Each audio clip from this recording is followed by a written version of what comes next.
In the quiet town of Roanoke, Virginia, a family lived behind a name that was never truly theirs. For generations, neighbors whispered that something about them felt wrong, like they were hiding more than just their identity. No one knew the depth of the darkness, until one chilling discovery confirmed the rumors. Before we begin, make sure to like this video and subscribe for more disturbing true stories. Share your thoughts in the comments. Your support helps us uncover more chilling tales. Nestled deep in the quiet hills of Roanoke, Virginia, stood a house that never quite fit the picture of the town around it. Unlike the charming wooden porches and neatly painted shutters of the neighbors, this house seemed untouched by time, as if trapped in a shadow that refused to let it go. The family who lived there kept to themselves, avoiding town gatherings and rarely speaking to outsiders. Yet what truly unsettled the townsfolk wasn't just their distance, it was the name they bore, a name no one in the valley had ever heard before. It appeared suddenly on official records, 1 generation ago, as if it had been conjured out of thin air. The people of Roanoke were no strangers to gossip, but whispers about this family carried a different weight. Old men sitting on rocking chairs swore that the surname never appeared in church records, marriage certificates, or burial logs before the late 1800s. Some claimed the family had stolen another name to hide their true lineage. Others believed they weren't hiding from the law, but from something far more sinister, something that lived in their own bloodline. At night, children dared each other to walk past the property. They spoke of shadows moving behind curtains, even when the lamps inside were dark. Dogs that strayed near the gates never barked, only whimpered and backed away. Visitors sometimes noted the air felt colder on that St.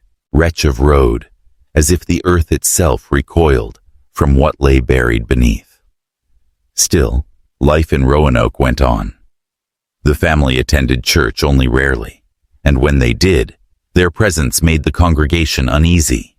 Their pale, tight-lipped expressions and the strange way their eyes lingered on others gave the impression of people who carried heavy secrets.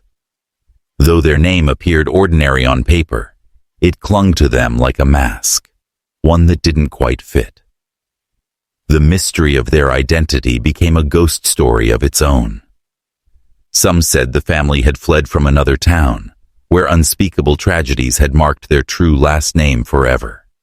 Others thought it was a curse, that speaking their real name aloud would awaken something best left buried.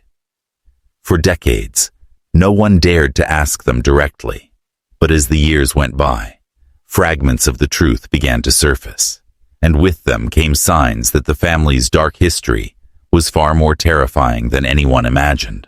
As time went on, the unease surrounding the family deepened. Though they carried themselves with rigid politeness in public, behind closed doors their home was said to echo with strange sounds, low chants, sharp cries, and the scrape of furniture moving long after midnight. Neighbors spoke of seeing candles flickering in the upper rooms, arranged not like simple lamps, but in circles that cast warped shadows across the curtains. Children in the valley invented stories to explain it. They whispered that the family practiced old, forgotten rituals passed down through generations. When crops withered or animals sickened, the blame often turned to that lonely household at the edge of town. Some swore they had seen the family burying jars in their yard, filled with dark soil and unrecognizable objects. Others spoke of figures gathering at their doorstep in silence, only to vanish before dawn. Inside the home, secrecy was the law. The family rarely spoke of their past, but on rare occasions when an outsider caught a glimpse of their traditions, the details never left the mind. A traveler once told of entering their parlor, where portraits hung on the walls, faces so distorted and lifeless that it was hard to tell if they were paintings or something else entirely.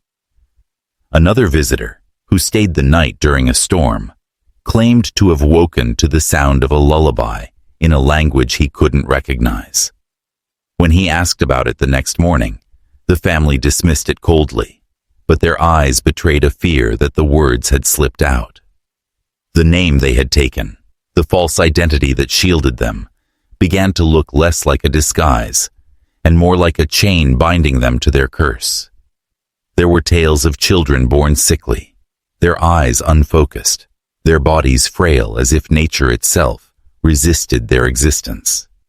These tragedies were spoken of only in hushed tones, yet they were undeniable.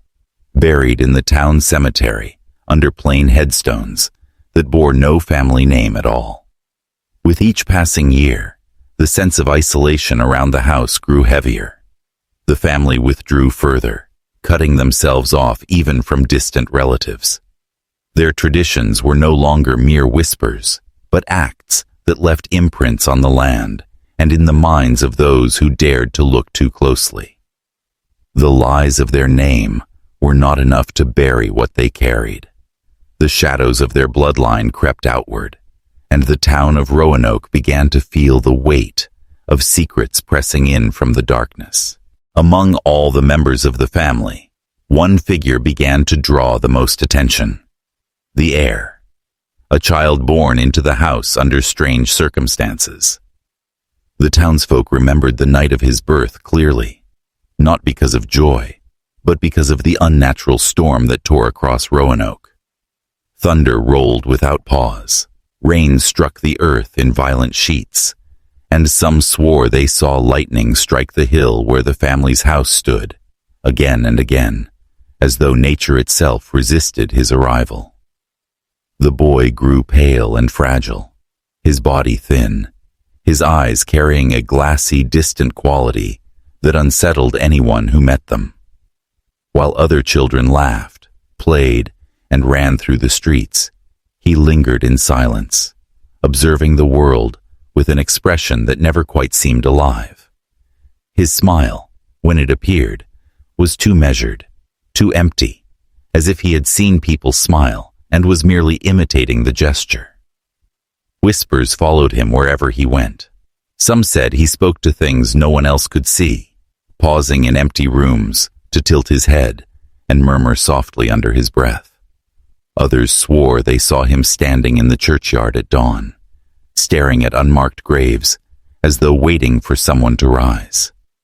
His presence seemed to sap warmth from the air, and even the bravest children refused to play near him. Inside the home, his upbringing was even stranger. He was rarely allowed outside, except for brief, carefully watched appearances. His parents, gaunt and secretive, taught him lessons no one else could understand. Instead of reading from ordinary books, he was given weathered manuscripts, written in symbols that bore no resemblance to English. Sometimes, faint singing could be heard from the upper floors late at night, the same lullaby spoken in the strange language the traveler had once overheard. Illness seemed to cling to him. Fevers came and went without warning, leaving his body weaker each time. Doctors were summoned from the town, but their visits never lasted long. They often left the house pale-faced, muttering that there was nothing more they could do. And yet, despite his condition, the boy lived, longer than anyone predicted, as though kept alive by something unnatural. To outsiders, he became the embodiment of the family's curse, the living reminder that their false name could not bury what lingered in their blood. His childhood was not marked by innocence, but by the slow, creeping dread that he was never meant to walk among the living. The boy's health deteriorated as the years passed, and soon the whispers in town grew louder. Some claimed they had seen him wandering the cemetery at night, even as his family swore he was bedridden. Others whispered that the child was no longer truly alive, that something unnatural sustained him. His frailty worsened until one morning, a grim announcement spread through Roanoke. The heir had died. The funeral was swift, almost unnervingly so. Instead of allowing townsfolk to gather in mourning, the family held a private ceremony behind their gates. The coffin was sealed before most could even glimpse his body, and the burial took place under a thick curtain of fog. For many, the secrecy was evidence that something was deeply wrong. But death did not silence the rumors. It only made them louder. A few who had seen the boy in his final days spoke of his unnerving stillness, how his chest seemed barely to rise, and how his skin felt cold to the touch. More disturbingly, there were accounts that, during the wake, faint movements had been noticed, slight twitches of fingers, the flicker of an eyelid. Yet when questioned, the family dismissed such claims as delusions caused by grief. One photograph from that time still circulates in hushed circles of Roanoke's oldest families. It was said to have been taken at the boy's funeral, a strange practice, but not unheard of in the Victorian era, when post-mortem photography was common. The picture showed the child seated upright in a chair, his body dressed in formal clothes, his pale face propped with eerie precision. At first glance, it appeared like a standard memorial photograph, but those who studied it closely noticed something unsettling. The boy's eyes were open, and there was a faint gleam in them, as though life had not yet entirely left. The photograph only fueled suspicion that the burial had been premature, old-time. Ears still tell stories of hearing faint scratching noises near the family's burial plot late at night, though no one dared investigate. The name carved on his headstone, false, like the family's own, was the final mask placed over his existence. But if the rumors were true, then the ground above him did not mark the end, but the beginning of something far more horrifying. After the boy's burial, the family withdrew even further from the world. Curtains stayed drawn at all hours, and visitors who once dared to approach their gates now avoided the property entirely. Yet, despite the silence within the house, the town of Roanoke was anything but quiet. Whispers spread like wildfire, rumors that the boy had not rested in peace. Some claimed to hear faint cries drifting from the family's plot on windless nights, the sound like a child softly calling for help. Others swore they dreamt of the boy, standing at the foot of their beds with pale hands outstretched. The dreams always ended the same way, with the sensation of being dragged down into the cold, damp earth. Entire households reported sleepless nights, plagued by the same nightmare. Farmers began to notice their animals growing restless, refusing to graze near the family's land. Horses would rear violently when forced down the road that passed their gate, and dogs barked endlessly at the empty windows of the house, as though something unseen stared back. The townsfolk grew fearful.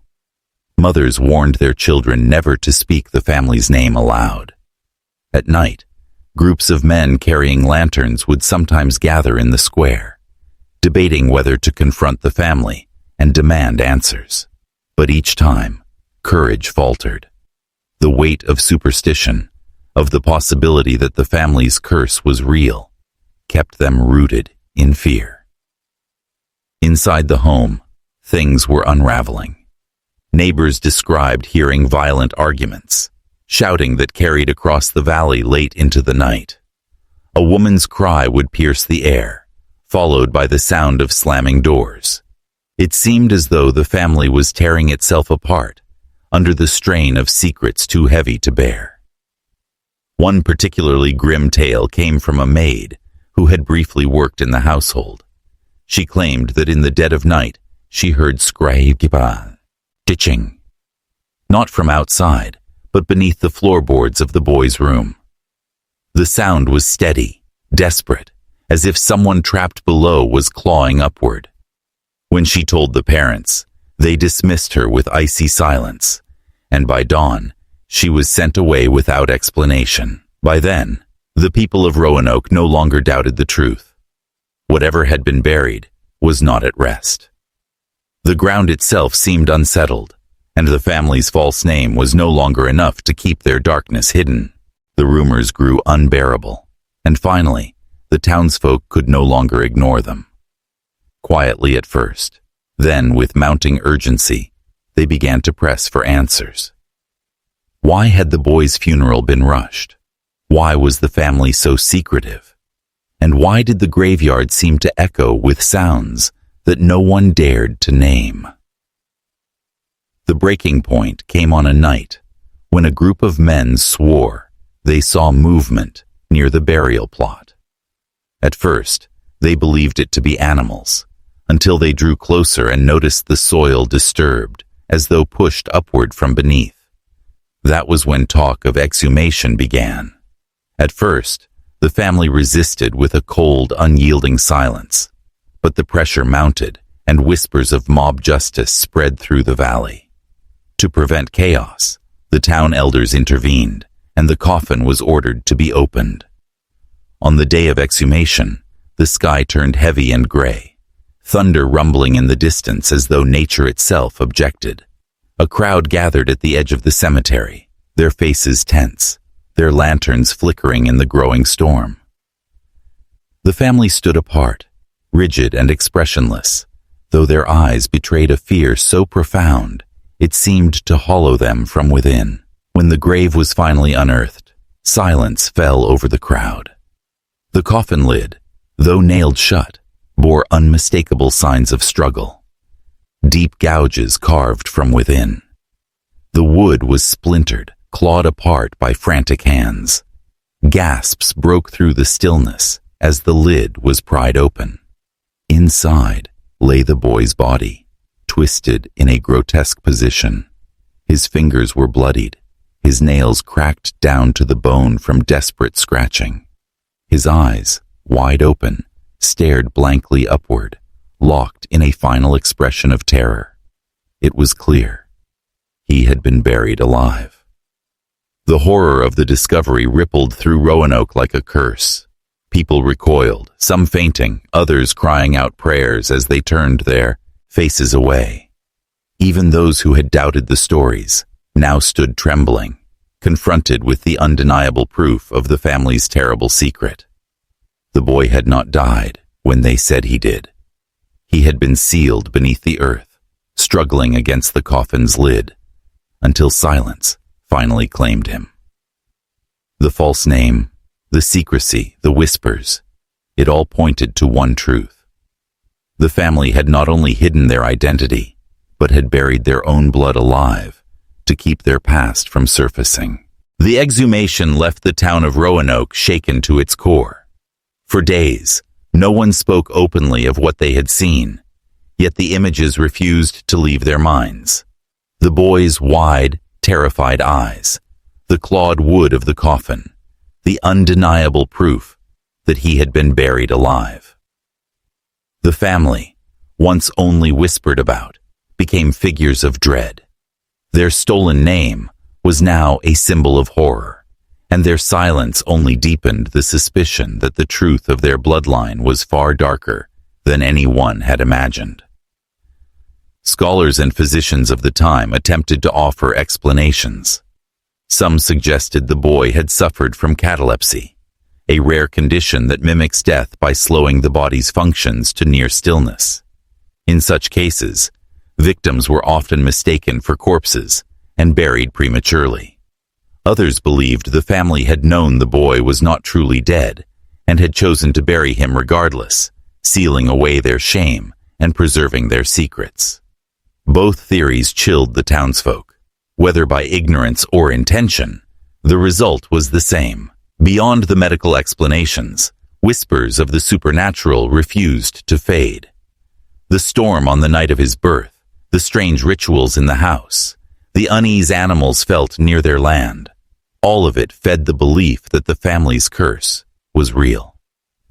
Some said the boy's restless spirit still roamed, scratching at doors and windows on sleepless nights.